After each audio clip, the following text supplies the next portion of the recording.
less than 1% margin of victory.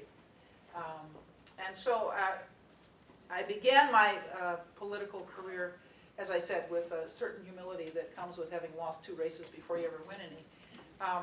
And I am a teacher by profession. I always think that being a teacher is great preparation for public life.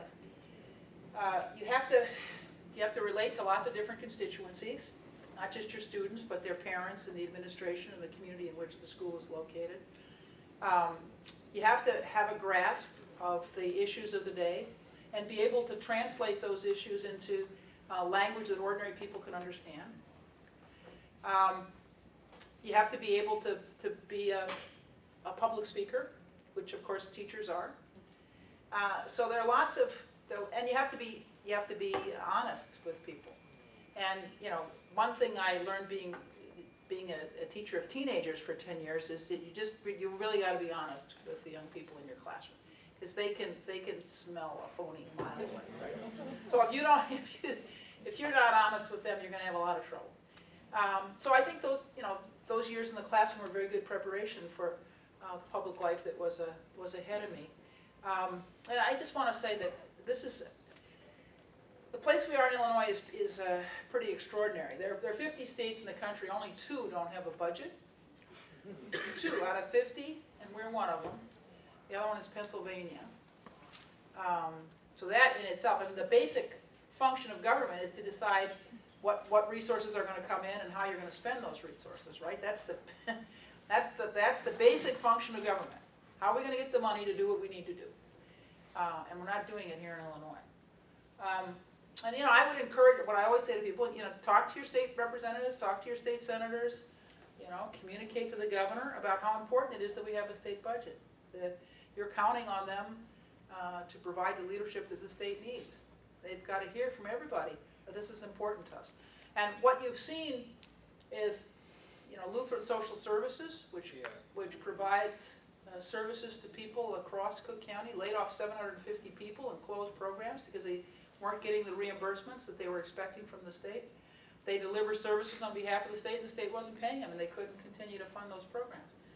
Catholic Charities, if you may have read in the paper, if you read the paper, the last couple of weeks there's a big story about how Catholic Charities is trying to figure out how to fund programs without the state support. They're going to their parishioners and asking them to dig a little deeper to fund the initiatives that Catholic Charities is involved in. In Cook County, so local units of government are impacted as well as social service agencies. In Cook County, the state owes us $65 million from our last fiscal year, which ended November 30th. And we have $225 million of exposure in programs that are state funded, or where there's a state match along with federal dollars for a program.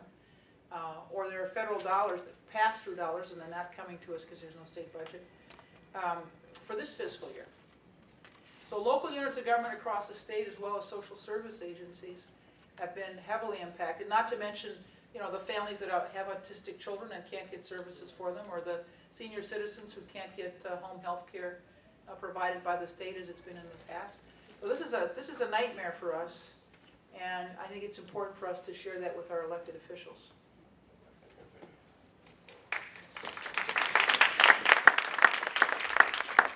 Looks like we have one last question. We have time for one more question. So I'm lucky. All right, you're it. Yeah, good afternoon. I am Khaliduddin. I teach biology. Okay. My question is regarding any programs for our students for internships with the county government, county board, so that we prepare them for public life for future. Thank you.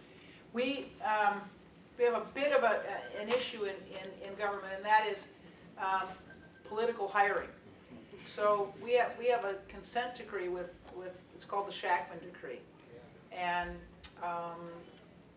only a few positions in government can be hired at the discretion of the executive. The rest have to be civil service. So when I proposed an internship program, we had to run it through the Civic Consulting Alliance rather than doing it ourselves.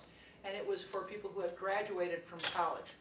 I'm going to leave my card with the president, and I will check to see where we are on the program applying to college students, because for the last several years it's been only people who were, it was only postgraduates. So we'll see. I frankly can't speak to whether or not we worked it out so college students can participate. But I'll leave my card with everyone at her check. Okay. Again, thank you for inviting me.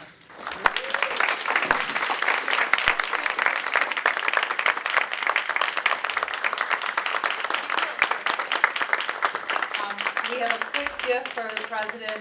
It's the photography book that Professor Stephanie Burke created with the art students, and also a special mug handmade by our beautiful art students. So, okay?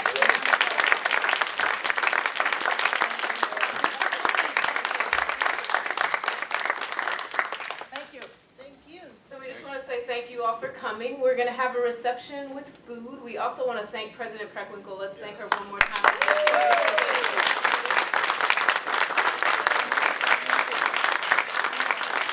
We will have a short reception with food following this event, so it starts in about 10 minutes. But thank you all for coming and braving the weather. I sincerely appreciate you, and we hope to see you at some of the other events for Women's History Month that's coming up. Thank you.